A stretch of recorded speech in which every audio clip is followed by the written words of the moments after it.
اپنے وطن کے ساتھ وفادار ہو تو وہ ملک خود بخود عروج پر پہنچ جاتا ہے۔ آپ اس کی مثال 2022 میں قطر کا جو سب سے بڑا کارنامہ فیفا ورلڈ کپ کی اتنی بڑی طاقتور ٹیم کو انہوں نے اپنے گھٹنوں کے بل میں جھکا دیا، تو اس چیز سے آپ سمجھ جائیں، اور انہوں نے اسلام کے لحاظ سے بھی بڑا کارنامہ کر دیا۔ دیکھو، جب فیفا ورلڈ کپ کا انہوں نے اپنے انعقاد کیا تو اس میں انہوں نے سب سے جو اہم شرائط رکھی تھی، ایک شرائط یہ بھی تھی کہ کوئی بھی شخص وہاں پر شراب نہیں پے گا، چاہے مرد ہو یا عورت ہو۔ دیکھو، وہاں پر صرف مسلمان تو نہیں تھے نا، وہاں پر غیر مذہب کے لوگ بھی تھے، دوسرے ممالک سے بھی لوگ آئے ہوئے تھے، لیکن انہوں نے یہ شرط ایسی رکھی کہ ان کے لیے منہ توڑ جواب تھا، اور انہوں نے اپنی طاقت کے طور پر یہ شرائط بھی فیفا ورلڈ کپ والوں کو منا لی۔ اور دوسری شرط انہوں نے یہ رکھی کہ کوئی بھی مرد یا عورت اپنے جسم پر چھوٹا کپڑا پہن کر نہیں آئے گا، پورا جسم پر کپڑا ہوگا۔ آج کل یہ جو بڑے بڑے یورپ ممالک ہوتے ہیں، وہاں پر تو مرد حضرات یا عورتیں کیا کرتے ہیں، جسم پر صرف اور صرف اپنی شرمگاہ پر کپڑا باندھتے ہیں، اور عورتیں جو ہوتی ہیں وہ اپنے سینے پر تھوڑا سا کپڑے کا ٹکڑا پہن لیتی ہیں، باقی سارا جسم ان کا ظاہر ہوتا ہے۔ تو انہوں نے یہ بھی ایک شرط رکھی کہ کوئی بھی شخص فیفا ورلڈ کپ کے اندر ایسا نہیں آئے گا جس کے جسم پر پورا لباس نہ ہو۔ کتنا بڑا بھائی انہوں نے شرط رکھا۔ دیکھو، جب انہوں نے فیفا ورلڈ کپ کی محفل کا انعقاد کیا،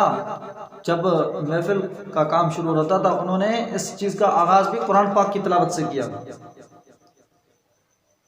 اسلام کا بھائی یہ سب سے بڑا کارنامہ ہے یا نہیں؟ اس کے ساتھ ساتھ وہاں پر ڈاکٹر ذاکر نائک جیسے شخص کو بلایا گیا، انہوں نے وہاں پر بیان بھی کیا، اور انہوں نے باقاعدہ لوگوں کو، کچھ لوگوں کو کلمہ پڑھایا، انہوں نے اسلام کو بھی تسلیم کیا۔ اس پر بھارت کی میڈیا بار بار اچھل رہی تھی، وہ چیخ رہے تھے کہ یہ کیا ہو رہا ہے، ایسا کیوں کیا گیا، فٹ بال ٹیم رکھی گئی ہے تو وہاں پر ایک مولوی کو کیوں بلایا گیا، وہاں پر تلاوت کیوں کی گئی، لیکن اس کے باوجود بھی قطر نے اپنا یہ کام کر دکھایا۔ اگر آپ قطر کی تاریخ کو پڑھیں، شاید کہ پچھلی تاریخ میں قطر کے پاس کچھ بھی معیشت کے بھی وسائل نہیں تھے۔ 50 سال پہلے آپ قطر کی آبادی کو اگر پڑھیں، تاریخ کی کتاب میں لکھا ہوا ہے کہ وہاں پر 30,000 کے قریباً بھی لوگ نہیں تھے، 10-20 ہزار لوگ وہاں پر رہتے تھے، وہ بھی خانہ بدوش قسم کے عرب کے لوگ وہاں پر آ کر ہجرت کر کے رہتے تھے، جن کے پاس نہ کوئی معیشت تھی، نہ کوئی تجارت تھی، نہ کوئی ان کے پاس ایسا عروج تھا۔ لوگ وہاں پر طرح طرح کی مشکلات کا شکار تھے، کوئی ان کے پاس وسائل نہ تھے۔ لیکن پھر آج ایسا وقت بھی آیا کہ 50 سال کے بعد ابھی وہ قطر کا ملک 30 لاکھ کی آبادی سے بھی زائد بن چکا ہے، اور اس نے اپنی ایسی طاقت دی کہ وہاں پر انہوں نے اسلام کا بھی کام کر دکھایا، اور اس کے ساتھ ساتھ انہوں نے اپنی طاقت کا مظاہرہ بھی کر دیا۔ انہوں نے شریعت کو بھی اپنے ہاں، ایسی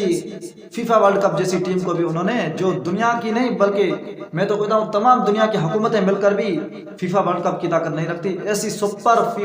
فیفا ورلڈ کپ جیسی ٹیم کو بھی انہوں نے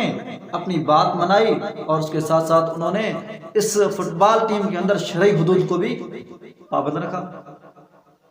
قرآن کی تلاوت وہاں پر ہو گئی، بیانات ہوئے، اور انہوں نے علماء کی وہاں پر، میں نے ایک ویڈیو وہاں پر دیکھی، ایک دوست نے مجھے سینڈ کر دی واٹس ایپ پر، میں نے خود دیکھا کہ وہاں پر علماء اکرام بھی، حفظاء اکرام بھی سفید کپڑے پہنے ہوئے ہیں، قرآن کی وہاں پر تلاوت بھی ہو رہی ہے۔ دیکھو بھائی، یہ کتنا بڑا کارنامہ ہے، اسی کو کہتے ہیں کہ اسلام کی ریاست کو چلانا۔ اور جو وہاں پر قاری صاحب تھے، وہ بالکل تلاوت کرنے والے تھے، لنگڑے